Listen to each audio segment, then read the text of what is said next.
কুয়াশা কেটে আকাশে উকি দিয়েছে সূর্য। ভোরের আলো ফুটতেই গাজীপুরের শ্রীপুর শীতলক্ষ্যা নদীর তীরে জমে উঠেছে টাটকা সবজির হাট। একের পর এক ইঞ্জিন চালিত নৌকায় করে কৃষকেরা নিয়ে আসছেন সদ্য তোলা শাকসবজি। এটি বড়মির প্রায় 450 বছরের পুরনো বাজার ঘাট। মাত্র 2 ঘন্টার এই হাটে বিক্রি হয় কয়েক লাখ টাকার শাকসবজি, যা যায় দেশের বিভিন্ন প্রান্তে।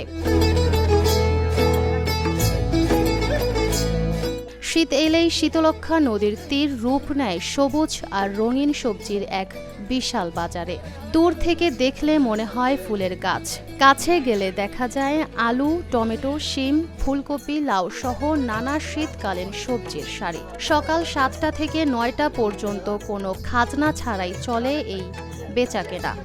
আমরা গফরগাঁও উপজেলা টাঙ্গাইল ইউনিয়ন থেকে আমরা কাঁচা বাজার নিয়ে এসেছি বর্মি বাজারে বিক্রয় করার জন্য।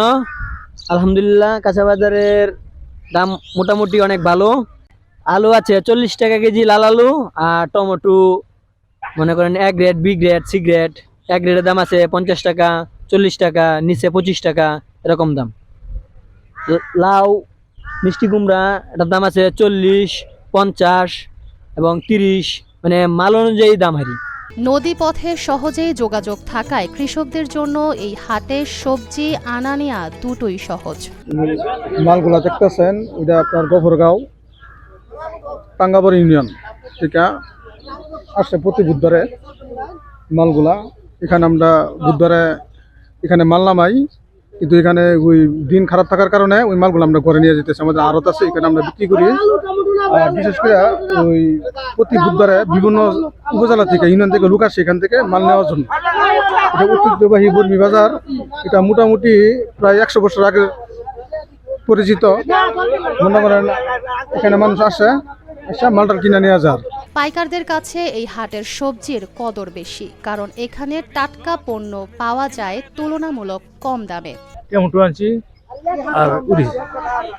দাম কেমন? দাম মনে করুন টমেটো 50 টাকা, 60 টাকা মনে করুন বালাডার। এদের একটু নাম, এটা একটু কম দাম, এটা মনে করুন 40, 35 এরকম আর কি।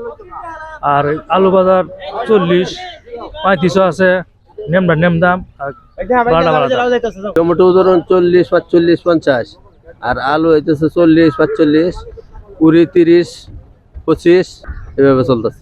শীতলক্ষ্যা নদীর তীরে এই প্রাচীন সবজির হাট এখনও কৃষক ও ব্যবসায়ীদের জন্য হয়ে আছে ভরসার জায়গা। মুক্তা ইসলাম, এশিয়ান টেলিভিশন।